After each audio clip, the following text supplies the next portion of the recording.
어떤 초등학생이 엄마와 함께 교회 기도회를 갔습니다. 그래서 통성 기도를 하는 시간에 그 아이가 유난히 목소리를 높여 기도합니다. 하나님, 저 스마트폰 한 대만 꼭 사주세요. 그러는 거예요. 이게 주변 사람이 듣는 것도 민망하고 또 아이가 엄마한테 이렇게 떼쓰는 것 같아서 기분이 나쁜 엄마가 아이 옆구리를 찌릅니다. 야, 조용히 기도해도 하나님 들으신다. 그러니까 아이가 대답하는 거. 하나님은 듣지만 엄마는 못 듣잖아요. 우리 기도가 마치 이런 것은 아닌가 싶습니다. 우리가 기도 생활을 하면서 낙심하게 되는 이유는 우리가 기도했기 때문입니다. 기도 안 하는 분은 기도 생활하다가 낙심하는 경우가 없어요. 기도했는데 내가 바란 대로 되지 않으니까 낙심하는 겁니다. 그러면서 조금 전에 아이는 엄마는 못 듣잖아요 그랬는데 우리는 뭐라고 합니까? 하나님이 왜 못 들으시는가? 그러면서 우리는 낙심을 하곤 하지요. 그런데 한번 생각해 보십시다. 만약에 하나님께서 우리가 기도한 대로 다 들어주신다면 과연 이 세상은 정말 살기 좋은 세상이 될까?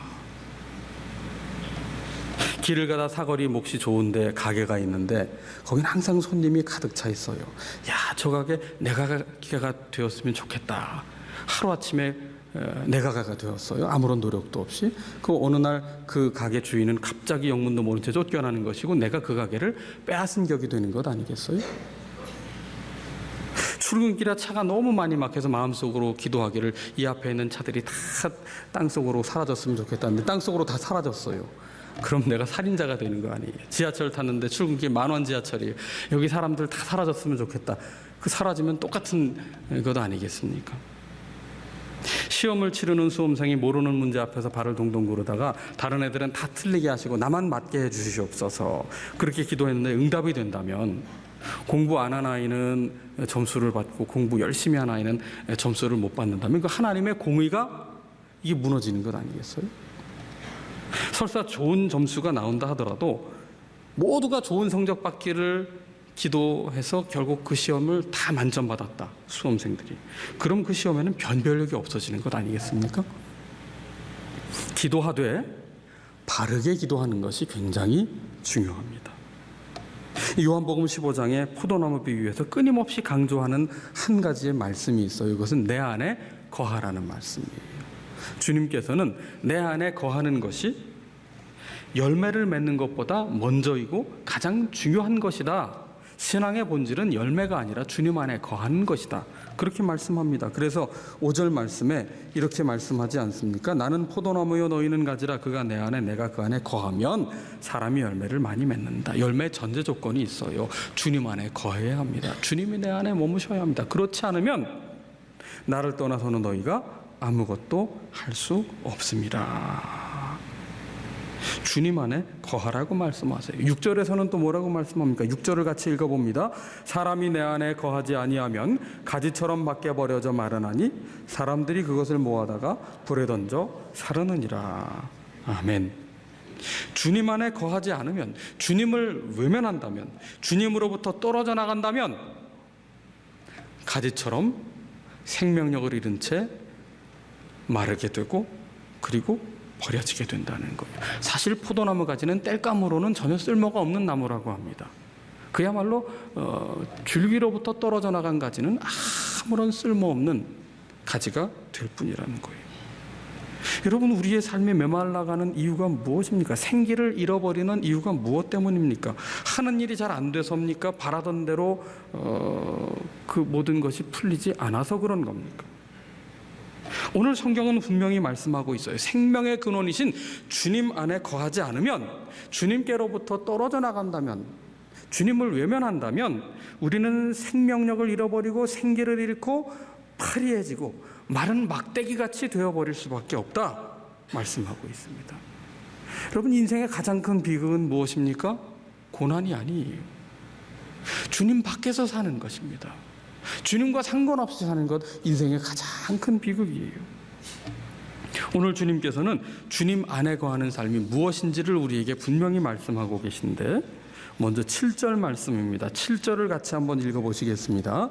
너희가 내 안에 거하고 내 말이 너희 안에 거하면 무엇이든지 원하는 대로 구하라. 그리하면 이루리라. 아멘. 주님 말씀하세요. 주님 안에 거한다는 것이 무엇인가?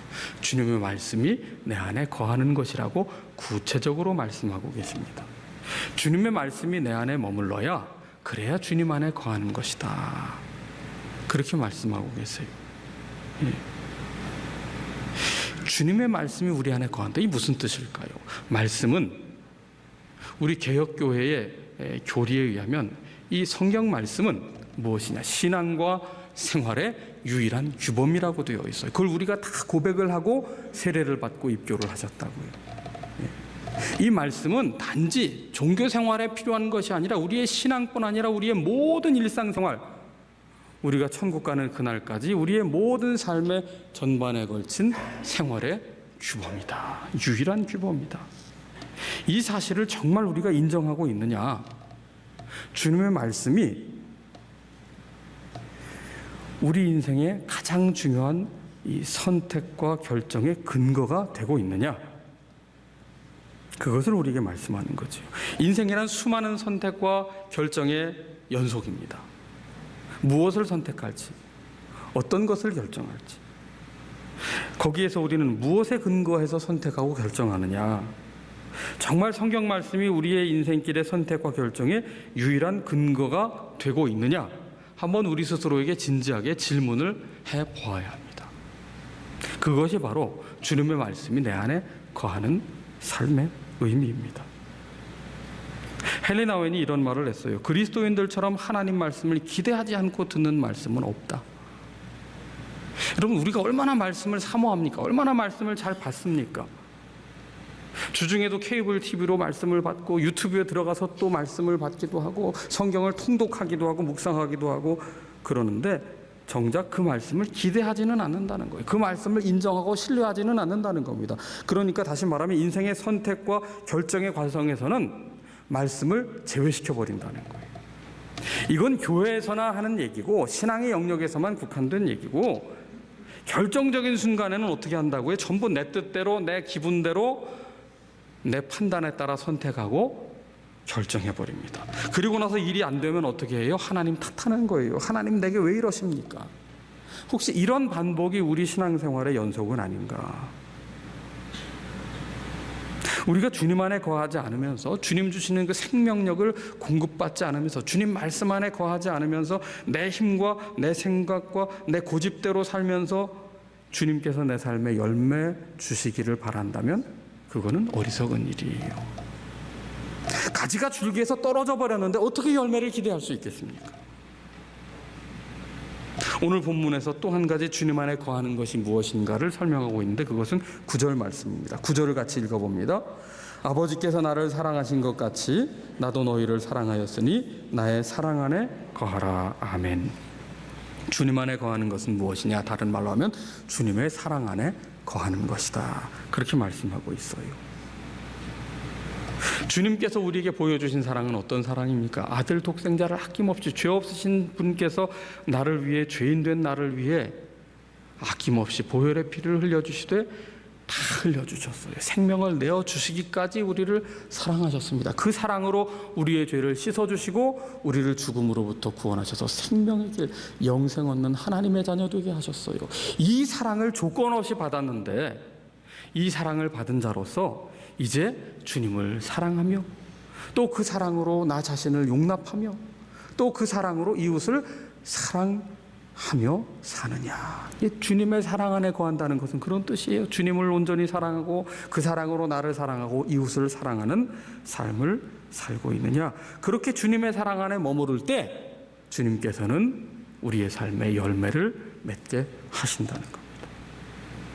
여러분, 주님의 말씀 안에 머물고 주님의 사랑 안에 머물 때 그때 주님께서 응답의 열매를 맺게 해주시는 거예요. 그래서 사도 야고보는 우리에게 말하지 않습니까? 너희가 구하여도 받지 못하면 정욕으로 쓰려고 잘못 구함이라. 정욕으로 구할 때, 욕심으로 구할 때 하나님은 거기에 응답하지 않으세요. 왜? 그렇게 응답하면 우리에게 해가 되니까, 사단의 먹잇감이 되니까 하나님은 거절하는 방식으로 응답하시는 거예요. 하나님은 우리의 기도에 응답을 하지 않는 경우가 한 번도 없습니다. 단지 우리에게 해가 될까 봐 우리가 정욕으로 구하는 것은 거절하심으로 응답하시는 것이고, 때로는 우리의 성숙이 필요할 때 지연시킴으로 우리가 성숙해질 때까지 기다리게 하시며 응답하시는 것이죠. 그렇기 때문에 내가 기도할 때 중요한 것은 지금 구하는 것이 무엇인지, 내가 과연 하나님의 말씀 안에 거하고 있는지, 말씀이 내 삶의 선택과 결정에 정말 분명한 근거가, 유일한 근거가 되고 있는지, 나는 여전히 주님의 사랑 안에 거하고 있는지를 살피면서 기도해야 된다는 거예요. 본디 기도란 내가 원하는 바를 하나님께 요구하는, 하나님께서 들어주셔야 한다고 강요하는 것이 아니라 생명의 말씀, 하나님의 말씀을 내가 듣고자 하는, 순종하고자 하는 노력이어야 합니다. 기도의 핵심은 주님과 나의 관계예요. 그게 핵심입니다. 무엇을 얻어내는가 이전에 하나님과 나와의 사랑의 사귐이지요. 이것을 부모 자녀 관계에 빗대어서 한번 살펴보자면, 여러분, 세상에 자녀가 잘 되지 않기를 바라는 부모가 어디 있겠어요? 다 잘 되기를 바랍니다. 자녀가 망하기를 바라면서 자식 농사 짓는 부모 이 세상에 없습니다. 그렇다면 성공적인 자식 농사가 뭘까요? 자녀가 좋은 대학 가고 좋은 직장 가는 것? 그렇다면 자녀가 세상적으로 성공하지 못하면 부모가 자식 농사 잘못 지은 겁니까? 이 성공의 개념을 우리는 바꿔야 돼요. 그리스도인의 성공관이 바뀌어야 됩니다. 정말 성공적인 자녀 교육이란 무엇일까? 자녀가 자란 뒤에도 진심으로 부모님을 존경하고 사랑할 수 있다면 그게 성공적인 자녀 교육이에요. 부모가 자녀에게 정말 존경과 사랑을 받는가, 여기에 성공적인 자녀 교육이 달려있는 겁니다. 그러니까 성공적인 자녀 교육의 핵심은 자녀가 무엇이 되었느냐 되지 않았느냐 어떤 결과에 달려있는 게 아니에요. 부모 자녀 사이의 관계가 핵심입니다. 부모와 자녀의 관계가 더 좋아졌느냐 더 나빠졌느냐, 이게 성공적인 자녀 교육의 핵심입니다.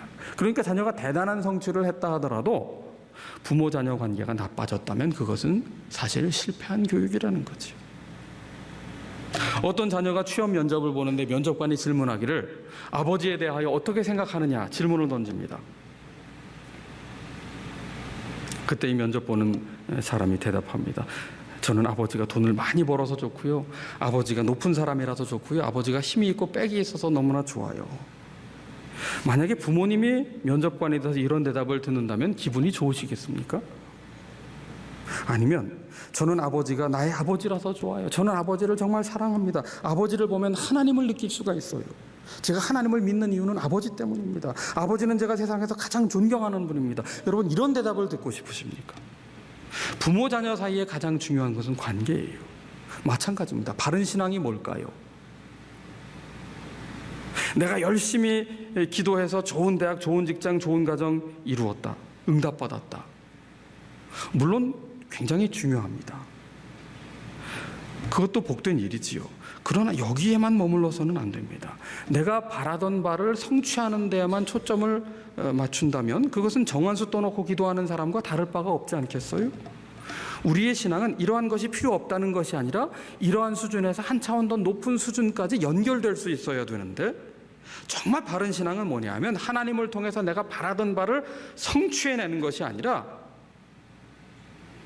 이 일을 통해서 내가 진심으로 하나님을 더욱 사랑하게 되었느냐, 이거예요. 여러분, 예수님 믿어도 건강 잃을 수도 있고요, 예수님 믿어도 진로가 막힐 수도 있고요, 예수님 믿어도 사업이 안 될 수도 있습니다. 그러나 건강하든 건강하지 않든, 진로가 열리든 막히든, 재정 상황이 나아지든 나빠지든 이 일을 통해서 내가 주님의 가지된 자로서 주님과의 사랑이 더 깊어졌느냐, 여러분, 이게 바른 신앙을 측정할 수 있는 척도입니다. 기도의 핵심은 주님과 나와의 관계예요. 기도는 무언가를 이루어내기 위한 수단이기 전에 주님과 나와의 사랑의 사귐이거든요. 이러한 사랑의 사귐을 잘한 대표적인 인물, 여러분이 잘 아시는 기도의 사람 조지 뮬러입니다. 조지 뮬러는 10대 시절 감옥을 안방처럼 드나들던 문제하였는데 그가 어떻게 기도의 사람이 되고 믿음의 표상이 될 수 있었는가? 우리는 흔히 조지 밀러에 대해서 기도 많이 해서 5만 번 기도 응답 받은 사람으로, 기도 방석에 그 무릎 닿는 데가 다 달아 없어질 때까지 그렇게 열심히 기도했던 모습만 떠올리는데, 본질적으로 조지 밀러 목사님은 기도의 사람이기 이전에 하나님과 동행하며 끝까지 달려간 사람이었습니다. 그가 고아원 사역을 시작할 때 그 목적이 있었어요. 무슨 큰 고아원 하려는 것도 아니었고, 그가 고아원을 하게 된 계기는 어느 누구의 도움을 의지하기 이전에 나는 오직 하나님만을 의지하겠다, 하나님만 의지하면 하나님께서 반드시 도울 것이라는 믿음이 증명될 것이다, 그러한 마음으로 시작했습니다. 그러니까 철저하게 하나님께 붙어있는 믿음에서부터 시작된 겁니다. 그래서 조지 밀러는 그 누구보다도 하나님 말씀을 붙잡았고, 모든 주권이 하나님께 있음을 인정하면서 전적으로 하나님께 맡긴 사람이었습니다. 그러니까 그는 기도의 사람이기 전에 말씀의 사람이었고, 하나님께 붙잡힌 사람, 하나님께 접붙임된 사람으로서 말씀 안에 거하고 주님의 사랑 안에 거했던 사람이죠. 이렇게 말씀 안에 거하고 주님 사랑 안에 거할 때 주님께서는 조지 밀러에게뿐 아니라 오늘 우리에게도, 우리의 기도에도 무엇이든지 원하는 대로 구하면 이루어 주시는 선하신 하나님이세요.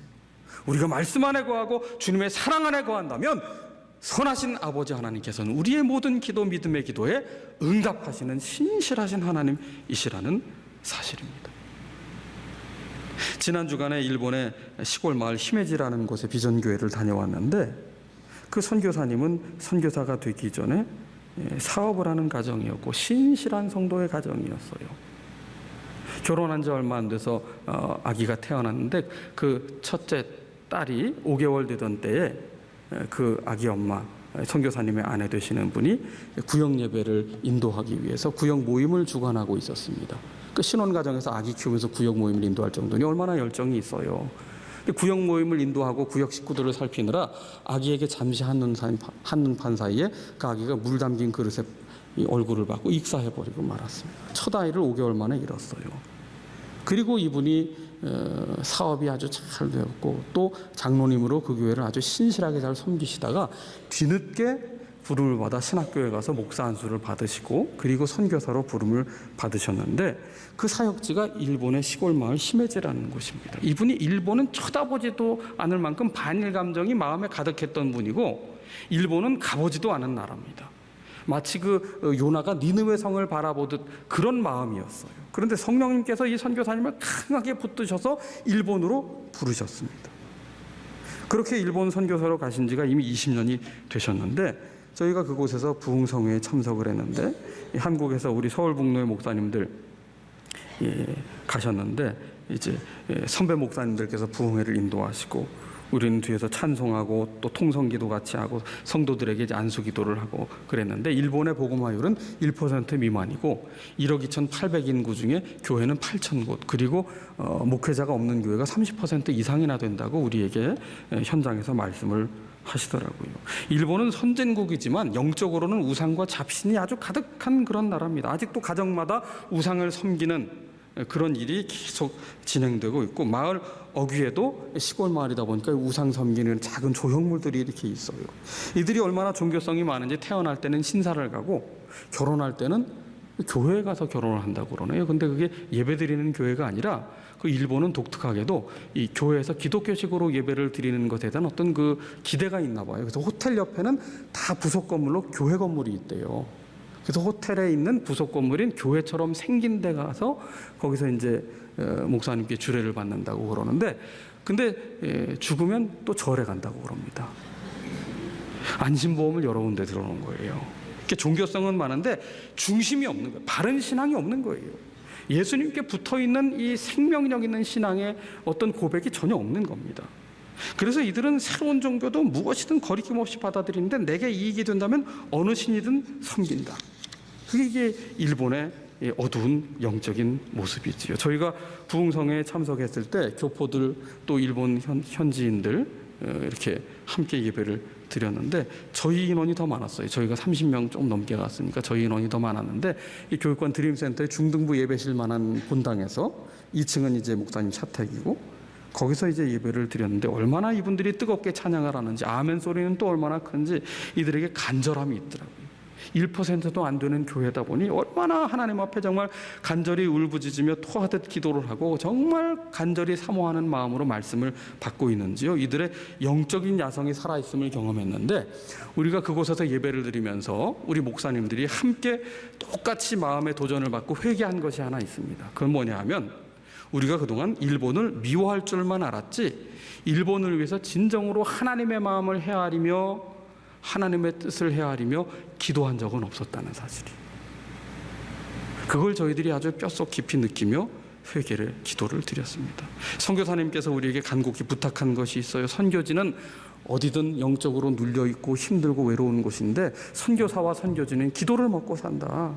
일본 선교를 위해서 꼭 기도해 주시고 일본 이 어두움에 눌려있는 영혼들을 위해서 정말 기도해달라는 간절한 부탁을 받았습니다. 그 선교사님이 5개월 된 딸을 잃고 이제 둘째로 아들을 얻었는데, 그 아들은 지금 강남에서 의원을 개원했어요. 병원을 개원한 의사인데 이 아프리카 선교사로 이미 헌신을 했고 결혼의 조건이 하나였답니다.